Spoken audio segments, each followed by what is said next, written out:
last video, we talked about physical benefits from hiking.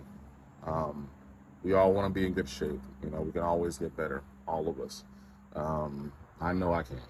But I wanted to take another approach and talk about some of the mental benefits of hiking. Right now, people are going through a lot. The pandemic was a couple years ago. A lot of people are inside. Um, a lot of people had issues when it came to employment.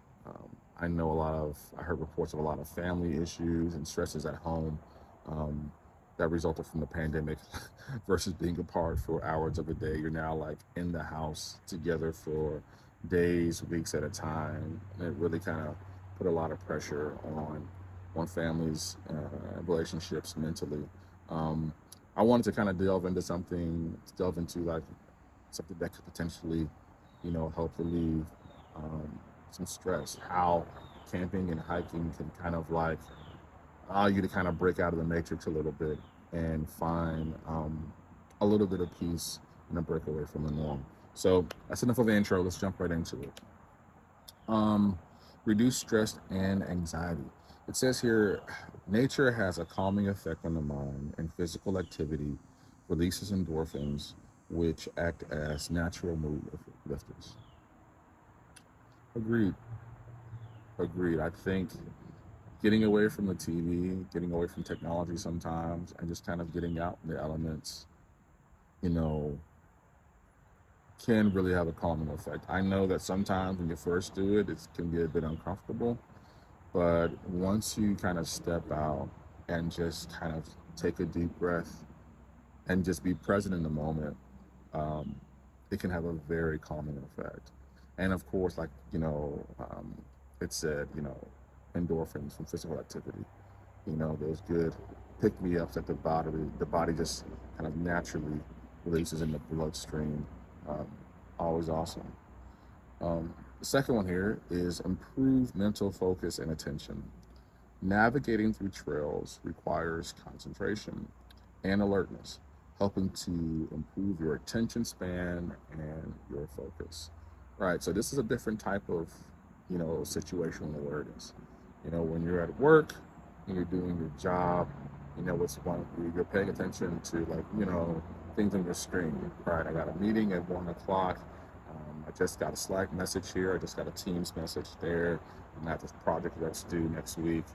I have to present next month at a conference, whatever it may be. So that's a different type of alertness, right? But being outside, navigating the physical world off of a computer screen is different, right? It takes us back to um, some of our original and core programming versus kind of sitting stationary. That's an idea right there. The kind of like returning back to um, who we are as human beings. As human beings, I don't think we're really created to kind of just sit stationary in one place for hours and hours at a time, which is kind of why we see our bodies kind of, just kind of failing us in so many ways, and just kind of like falling apart because we weren't built for that. But yeah, the third one, enhance creativity. Interesting. Spending time outdoors and disconnecting from technology can stimulate your creative thinking and problem solving skills. I can see that. I can see that. I can see how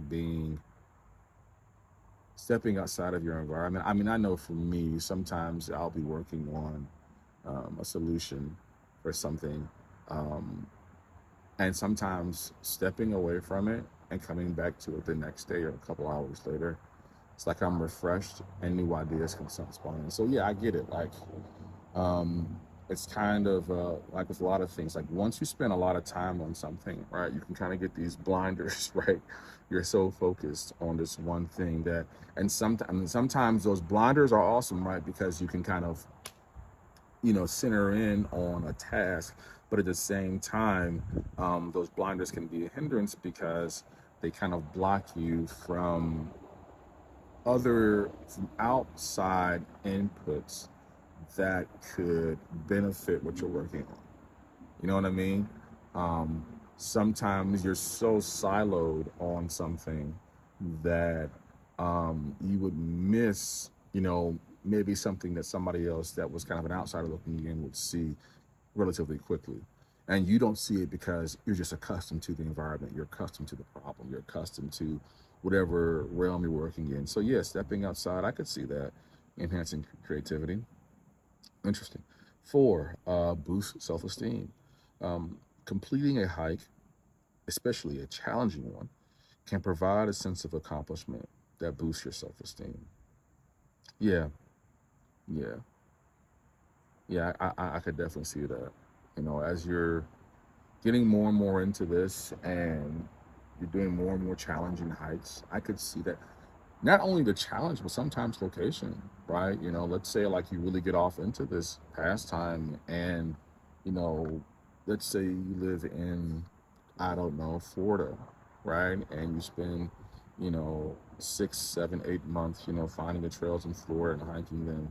And you want to do something different and you break away and go off to Montana, right? And you complete a hike in Montana, right? And I could see that being like, wow, like I did it, kind of a simple of accomplishment. I'm sure there's probably groups of people that travel together and hike. If you guys know of any, let me know. That may do, or may have a plan to hike one trail for each state every year, every couple of years, which is kind of a cool idea. Don't steal it. Don't steal it. If nobody's doing that, it's my idea. It's mine. But anyway, it's cool. That's cool. Boosting self-esteem, mindfulness, and presence. I like this already. The natural setting and physical activity can encourage a state of mindfulness, helping you to become more aware of the present moment. Just reading that aloud, I kind of like reset me a little bit, being present in the moment. I'm so busy. I feel like I'm always doing 4 or 5 things at the same time that sometimes, you know, I'm not present because my mind is always somewhere else, always planning something else, always solving another problem. So just stopping and being mindful and being present in a moment, that's a beautiful notion. It's a really, really beautiful, beautiful idea. Like I said, just reading it aloud and saying it out loud, just you can kind of feel it, a little bit. Um, I got a few more here, but this video is getting kind of lengthy, so I might do a part 2 to this. But tell me what you, tell me what you think. Anything I may have missed, anything you guys would add to this list, and if you like it, just take a second, take that heart for me, subscribe, and we'll catch you again on the next one. Peace out.